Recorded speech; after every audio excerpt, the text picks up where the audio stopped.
بسم اللہ الرحمن الرحیم۔ السلام علیکم ورحمۃ اللہ وبرکاتہ۔ عید کے ایام بہت قریب ہیں، اس لیے سوچا کہ کچھ مسائل آپ کی خدمت میں قربانی کے حوالے سے عرض کر دیے جائیں۔ 3 دنوں میں گھر کا ہر بالغ مسلمان شخص ان شرائط کو اپنے اندر تلاش کرے۔ کون سے 3 دن؟ جو عید کے 3 دن ہوتے ہیں۔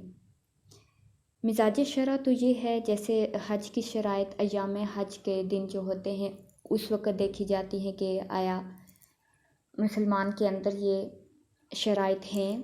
تو پھر اس پہ حج فرض ہے، اگر نہیں ہے تو پھر حج کی فرضیت ساقط ہو رہی ہے، نہیں ہے تو۔ لیکن فقہا نے لکھا ہے کہ کسی علاقے میں ایام حج سے پہلے اگر قافلے تیار ہو رہے ہوں تو پھر جب قافلے تیار ہو رہے ہوں تو اس وقت اپنے اندر ان شرائط کو تلاش کر لینا چاہیے۔ تو بالکل ایسے ہی قربانی بھی ویسے تو ان 3 دنوں میں دیکھا جائے گا شرائط کو اپنے اندر، تب وجوب یا عدم وجوب کا حکم ہوگا۔ لیکن اگر چند دن پہلے جیسے 10 دن، 5 دن، 15 دن پہلے پرچیزنگ کی جاتی ہے، خریداری کی جائے تو اس وقت پھر اپنے اندر شرائط کو دیکھ لینا چاہیے۔ ہمارے ہاں عمومی طور پہ قربانی کا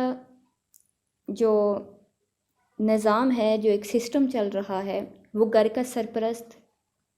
وہ قربانی اپنی طرف سے کرتا ہے،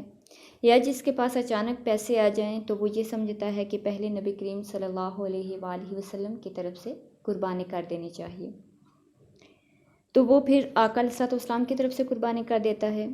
بعض لوگ جو ہیں وہ والدین کو فوقیت دیتے ہیں کہ پہلے والدہ کی طرف سے یا والد کی طرف سے قربانی کر دیتے ہیں، پھر والدہ کی طرف سے کرتے ہیں۔ اور بعض گھروں میں راؤنڈ چلتا ہے، یعنی ایک سال والد کی طرف سے قربانی کر دی گئی اور پھر اگلے سال والدہ کی طرف سے، پھر اگلے سال بہن کی طرف سے، اس سے اگلے سال بڑے بھائی اور پھر چھوٹے بھائی کی طرف سے قربانی کر دی جاتی ہے۔ تو یاد رکھیے گا کہ یہ تمام طریقے صحیح نہیں ہیں۔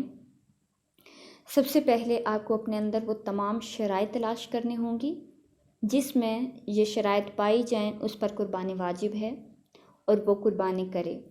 اب اس کے علاوہ کسی اور کی طرف سے کرنی ہو تو کر سکتا ہے، لیکن پہلے وہ اپنی طرف سے قربانی کرے۔ مثال کے طور پر اگر وہ حضور علیہ الصلوۃ والسلام کی محبت میں ڈوب کر آقا علیہ الصلوۃ والسلام کی طرف سے قربانی کرتا ہے تو وہ قربانی ہو جائے گی، قربانی کا ثواب اسے ملے گا، لیکن اپنی طرف سے جو اس پہ قربانی واجب تھی وہ اس نے ترک کر دیا تو ترک واجب کی وجہ سے وہ سخت گناہ گار ہوگا۔ اس لیے ہر شخص گھر میں جو بالغ ہیں وہ شرائط اپنے اندر دیکھیں۔ تو بالغ جو ہیں وہ 15 سال کی عمر میں بلوغت کا حکم ہو جاتا ہے، تو ان کو اپنے اندر جو شرائط دیکھنی ہے وہ نمبر 1 کہ وہ مسلمان ہوں، نمبر 2 بالغ ہوں، نمبر 3 مقیم ہوں، مسافر نہ ہوں، نمبر 4 ہے مالک نصاب ہوں۔ اب یہ بات سب سے اہم ہے کہ مالک نصاب ہوں، تو یاد رکھیں قربانی کا جو نصاب ہے وہ یہی ہے کہ قربانی کے ایام میں جس کے پاس مال کسی بھی شکل میں ہو اور وہ 52.5 تولہ چاندی کی قیمت تک پہنچ جائے تو اس پہ قربانی لازم ہو جائے گی۔ اگر تھوڑا سا سونا گھر میں ہے تو اس کی قیمت آپ نے لگائی، اس کی مالیت اگر 52.5 تولہ چاندی تک پہنچ رہی ہے تو آپ پہ قربانی واجب ہے۔ آج کے دور میں تقریباً 45,000 یا 50,000 تک یہ بن جاتی ہے جو ریٹ ہے اس کا، چاندی کا ریٹ اوپر نیچے ہوتا رہتا ہے، میں مطلب ایگزیکٹ ریٹ نہیں بتا رہی، آپ سنار سے معلوم کر لیجئے گا، لیکن مجھے یاد رکھیے گا کہ 52.5 تولہ چاندی اتنے یعنی کہ اتنی مالیت ہونی چاہیے۔ اگر آپ کے پاس تھوڑا سا سونا ہو، تھوڑی چاندی ہو، تھوڑا کیش ہو، تو ان سب کو ملا کر آپ کے گھر میں ضروریات زندگی سے زیادہ سامان ہو، اور ضروریات زندگی والا سامان وہ ہوتا ہے جس کے بغیر انسان کا گزارا مشکل ہو جاتا ہے، جیسے گھر،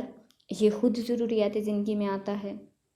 آپ کے برتن ہیں، فریج ہے، اگر آپ اے سی باقاعدہ یوز کر رہے ہیں تو وہ بھی ضروریات زندگی میں شامل ہوگا۔ اس کے علاوہ جو اضافی سامان گھر میں پڑا ہوا ہوتا ہے، جیسے